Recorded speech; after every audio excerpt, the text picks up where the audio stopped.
So just the young men come? Yes. Because it's so scary in Libya, they leave the women behind. Really? Yes. All they manage to bring is their mobile phone. Really? Yes. Oh, really? Yes, because... we completely disagree. Well, we certainly disagree on that. Mr. Reagan.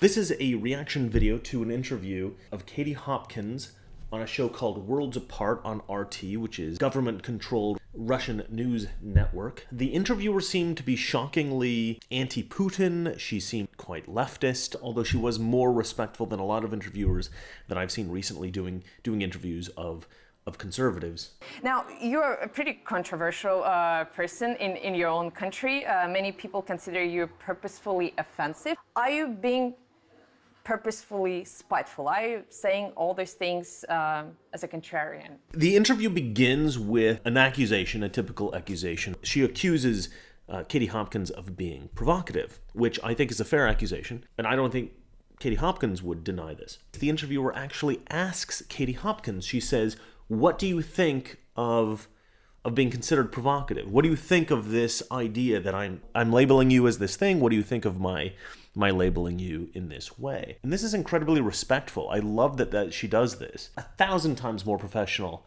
than other interviewers I've seen recently interviewing conservative subjects. You describe this city as a place untouched by the myth of multiculturalism. It feels Russian. People, if you speak to people in the street, they identify as Russian first. You go to the UK, you won't find any of that. I've just come from Belgium, Molenbeek, in fact, the jihadi capital of Europe, where they have 22 mosques in a 6-kilometre square. Do you have miles or kilometres here?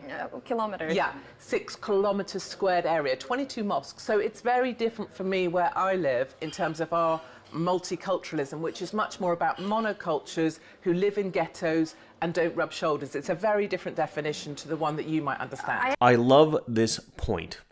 I do not think multiculturalism is necessarily a good thing. I love seeing distinct cultures that are built on hundreds of years of tradition, uncontaminated by outside influences. But I think that this also applies to white cultures. Throughout my childhood, through the 1980s and 90s when I was growing up, I heard this value expressed passionately, but this ethic was always expressed with regard to exotic cultures, right? Non-white, oftentimes more primitive cultures. So the idea of, like, say, building a McDonald's in a village of primitive natives in Brazil, in the Amazon rainforest, that idea would be considered an atrocity, like a cultural atrocity. I think the same thing applies to a tiny Swiss village, traditional English cultures, Scandinavian cultures. All of these cultures have value. These distinct cultures have value. So multiculturalism isn't bad necessarily, but what one must realize is that sometimes multiculturalism comes at an expense, right? There's a trade-off. Because multiculturalism will inevitably replace distinct traditional cultures. And I think that many distinct traditional cultures are worth preserving. So I don't think it's fair to the world for politicians to enact policies that create open borders that will eventually result in the decimation of traditional cultures without a clear and significant countervailing benefit. And multiculturalism on its own is not a real benefit. We have been fed that lie for decades. I think now a lot of people are waking up to the realization that multiculturalism does not provide an intrinsic benefit, and that they're demanding from their politicians, okay, if you want to create a multicultural society, show us the real benefits. People aren't just going to go along with this multiculturalism is good idea without really any concrete benefits provided. So a lot of people recognize that multiculturalism has no intrinsic benefit in society. That recognition is now being attacked as a kind of racism, right? They call it xenophobia. So if you don't recognize the value of multiculturalism, you're xenophobic. They're trying to evoke an emotional response in leftists. Like, this is akin to homophobia, xenophobia. It sounds very harmful. It sounds like white nationalism or racism or homophobia or some other hateful thing, right? If you're skeptical that immigration might help your country, you're a xenophobe, you're hateful, you're evil. It's another one of those rhetorical techniques to dismiss arguments before before they're made, right? So that people don't actually have to listen to your ideas, so they can just shut you out because you're hateful. But it's not really xenophobia at all. Nationalism is not actually a bad thing. Nationalism is actually an excellent thing. Not that the left would accept that. The left would have you believe that nationalism is another hateful thing, right? So they like to conflate the idea of nationalism, pride in one's country, the desire to make one's country better, with like white nationalism, ethnic nationalism. That could potentially be very harmful. But actually nationalism, the pride in one's country, being nationalistic is good. If you are American and you want to make America a better place to live, you want to contribute to that country and you wish the best for your country, that's a good thing. If you're British and you want the best for Britain, that's a good thing. If you're Kenyan and you want the best for Kenya, that's a good thing. Pride in your country, the desire for your country to be better, greater, the best, that's positive. Everybody should want their country to be the best and build it into the best country they can. Anybody who doesn't want their own country to be awesome should move. Much of Russia's immigration comes from the so-called stans. Kazakhstan, Tajikistan, Uzbekistan, and you're famous or infamous for referring to London as Londonistan, which you have to agree carries some pejorative connotation. Oh, it is pejorative, absolutely. What's It's why I wrong use with it. stans? The reason I call London Londonistan is because to me it's completely fallen to the control of the Muslim mayor there, Sadiq Khan. He is spectacularly useless at his job. Under Sadiq Khan, there are some statistics that I'm sure neither you nor I could argue about, in the sense that our murder rate is now higher than New York, in the sense that our stab rate has just gone up by 25%, in the number of acid attacks that are happening, 60 moped attacks a day with hammers and machetes. That's life in Londonistan under the Muslim mayor. Sadiq Khan is a nightmare. I actually wanted to do a list of problems with Sadiq Khan, but my neighbor just knocked on my door and told me to shut up because she's trying to sleep. So I gotta cut this short. From what you describe, you seem to have the beef with the Stance. Uncontrolled Yes, I do. immigration and Yes, I do. integration policies, and yet the way you express it is pejorative in a much broader sense, because stans mean countries, not cities. Why Because would London you... is a country of its own. And that's But precisely do you why I realize use the that word. the- It is pejorative, yes. By making that statement, you are mocking other countries rather than the UK authorities who are I'm not arguably mocking the responsible UK for... authorities, I'm mocking the Muslim mayor of London and the country that he's built there, where 89, 95% of some areas, so if I think about Tower Hamlets, Newham, 80, 90% Muslim population, that does not reflect multiculturalism. That is not a multicultural country or a city. And when he speaks only for London, and yet he appears to speak for the UK. And for someone like myself, who comes from a place called the rest of the UK, it's intensely frustrating.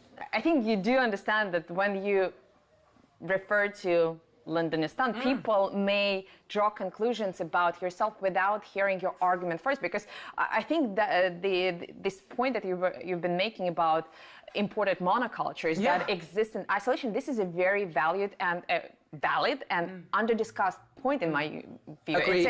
It's a real sociological issue that has to be studied, and yet that issue seems to be brushed under the table because people take offense at you. Don't you think that the style of your presentation undermines the very valid argument that you're making? This is the whole problem with the left. This woman is suggesting that Katie Hopkins is provocative and that her ideas are going to get dismissed because she's so provocative. And this is a tactic that people on the left and the right use to get attention for their ideas, right? They say things that are provocative. Would people on the left listen to Katie Hopkins more if she were congenial rather than provocative? Absolutely not. They're not going to listen to her if she's provocative. They're not going to listen to her if she's congenial. People on the left tend not to listen to people on the right no matter what. Unfortunately, it's almost impossible to get a leftist to listen to a right-wing idea. Katie Hopkins is doing something that Milo Yiannopoulos does, that Gavin McGuinness does, that Andrew Breitbart used to do before he was assassinated. The idea of creating hyperbolic or provocative headlines or something like this to get attention, it'll often draw attention from people who don't actually agree with you.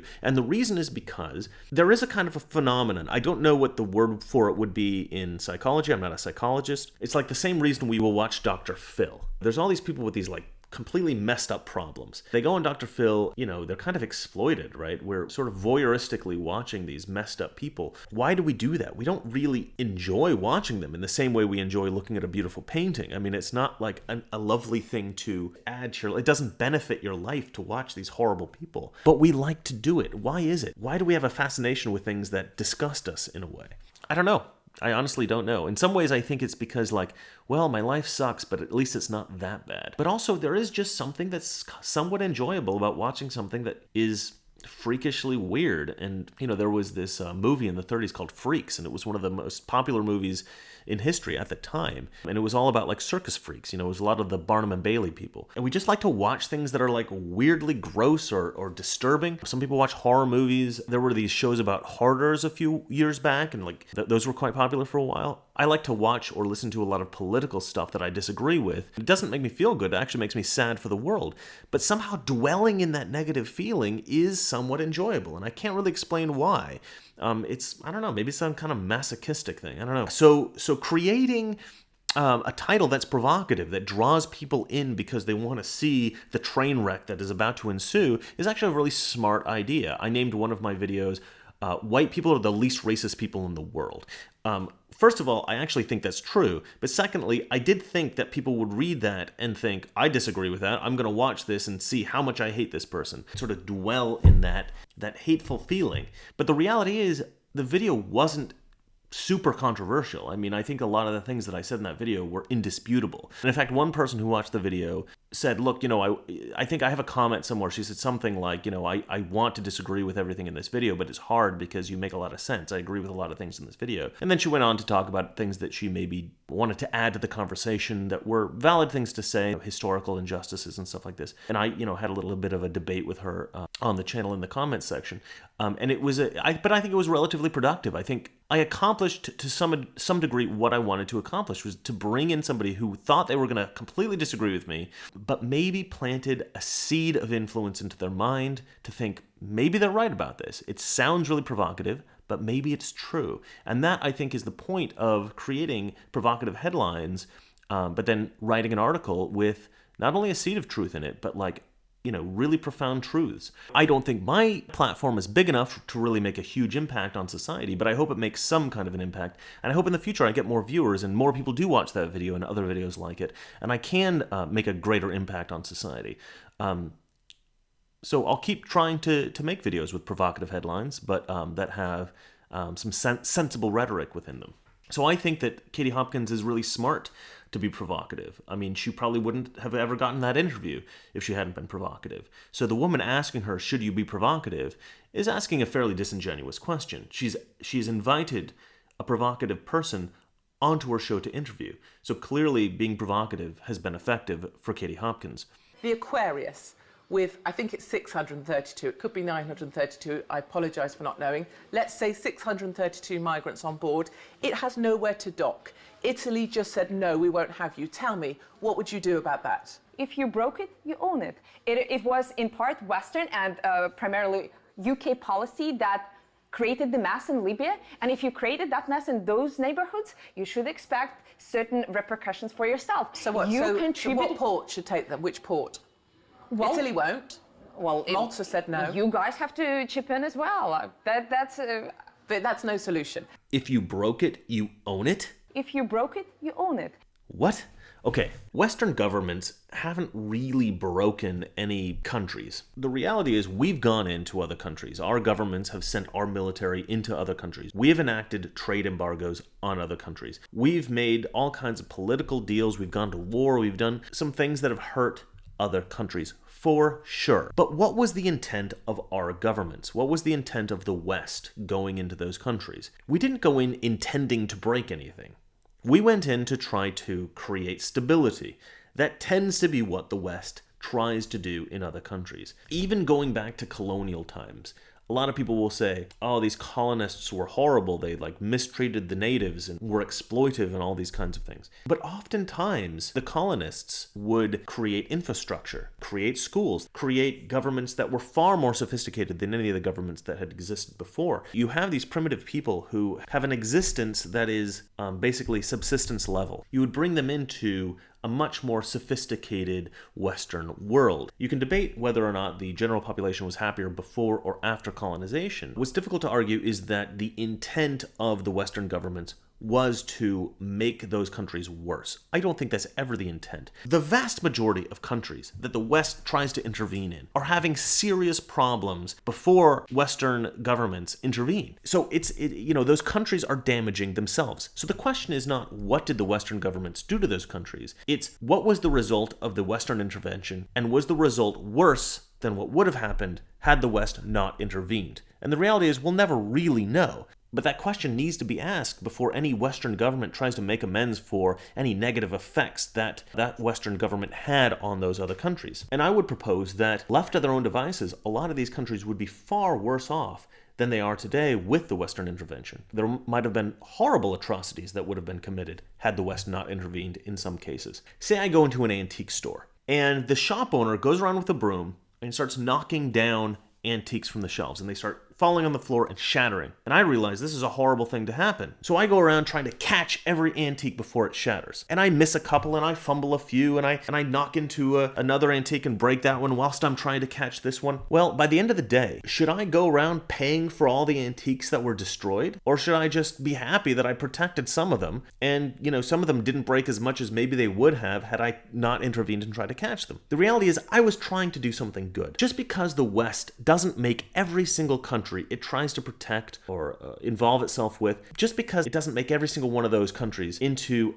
a paradise, that doesn't mean it didn't contribute some benefit, that it didn't help stop that country from genocide or utter devastation. The West, in general, I think has helped the world way more than it's hurt the world. You have to look at the world on balance. Furthermore, there are better ways to help people than simply to admit every refugee that exists in the whole world. There's a beautiful video on YouTube that shows the number of people in the world who would benefit from coming to the West. The number is astronomical. It's so big, there's no way whatsoever that we could help every single person in the world that needs help.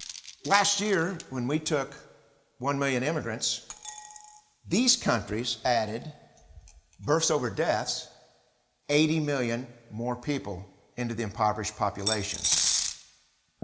And this year, Congress is bringing in 1 million legal immigrants.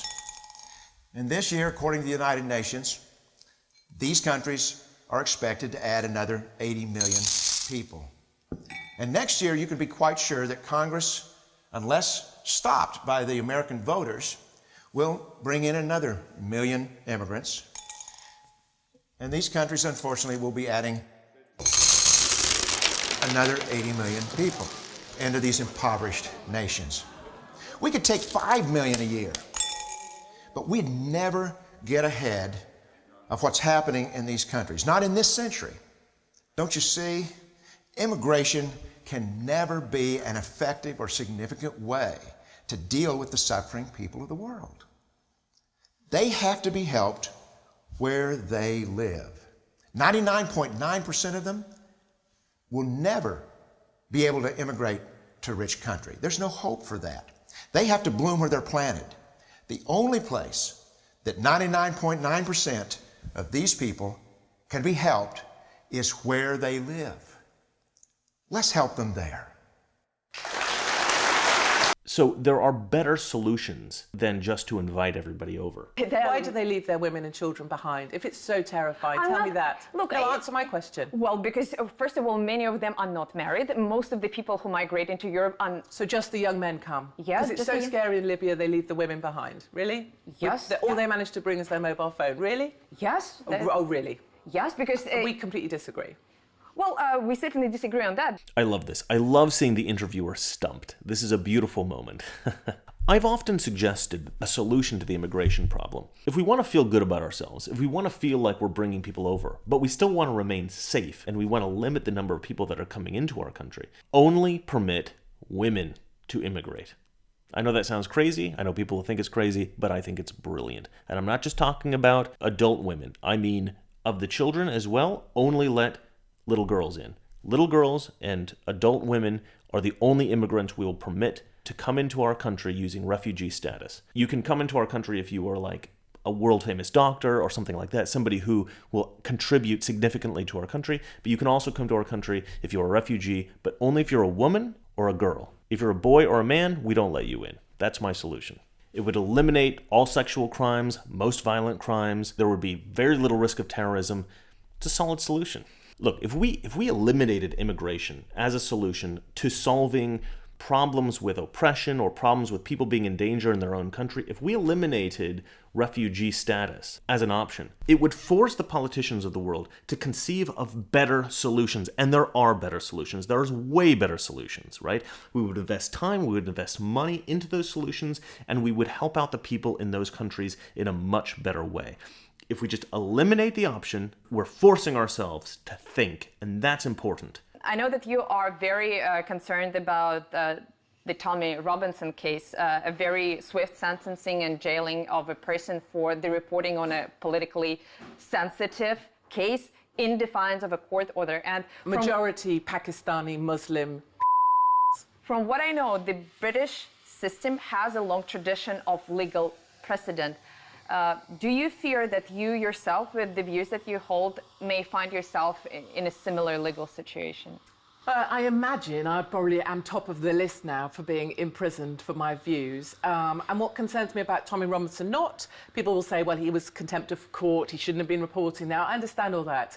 I think the two key questions are, where was the swift justice for the majority Pakistani Muslim paedophile gangs when Tommy Robinson was sentenced in 5 hours to 13 months? And secondly, I see it very much, you have the Skripal case here, or there was Putin was alleged to have poisoned individuals on UK soil. I don't see any difference between the Skripal case with Putin and what our government has done to Tommy Robinson. They've put him in prison. He will not survive in prison. One guard let the Muslim gangs into his cell, he's done. So I think the British government is no better than Putin in any regard, because it silences political people that it doesn't like to hear, just in the same way that it's alleged that Putin did. And so we are no better than Russia. I love this. She is so spot on. If you're concerned that you may be next, is that going to change the way you... No, not at all. Do not your at all. work? If I'm imprisoned for my views, then it seems to me it's not the truth teller that will be in the wrong. It will be the authority. And I would hope that there will be a new legion of other outspoken individuals like myself that will come and fill my shoes, and I will write a new book, I guess, Rude Behind Bars. Well, Kathy, it's been a pleasure talking to you. Thank you very much for your time. And Thank you. This is very well said. You know, I hope that she's never imprisoned for her views. I hope that the British people wake up to the authoritarian nature of their government, and within the next few election cycles, there is a complete renovation of government. The British people need to elect all new people for their government. Just bring in a whole new crew of people. Brexit was a great start. America had the whole Donald Trump revolution. You guys can do it too. Just start to elect sensible, real people, honest people into your government, and hopefully it'll fix a lot of the problems that you guys have over there. That's it for me. If you like this video, give me a thumbs up. If you want to see more videos like this, please subscribe. And if you hate me, just indulge in the hatred. Just click on all my videos, watch all of them all the way through, and just sit there and think about how much you hate my ugly face. And I did set up a Patreon because YouTube hasn't yet monetized my account. So anybody who wants to contribute to that, go right ahead. But only if you have a little bit of spending money. I don't want anybody that's like super poor to be contributing to my Patreon. At the moment, I have nobody contributing pretty much, so I'd like to be able to do this video stuff full time. Hopefully I can improve the quality of these videos and do a lot more with it and, you know, just dedicate all my time to this as opposed to, you know, weekends and evenings. Good night. There is no security, no safety in the appeasement of evil. We Americans are slow to anger. We always seek peaceful avenues before resorting to the use of force. I said that we would act with others if possible, and alone if necessary, to ensure that terrorists have no sanctuary anywhere. Thank you. God bless you.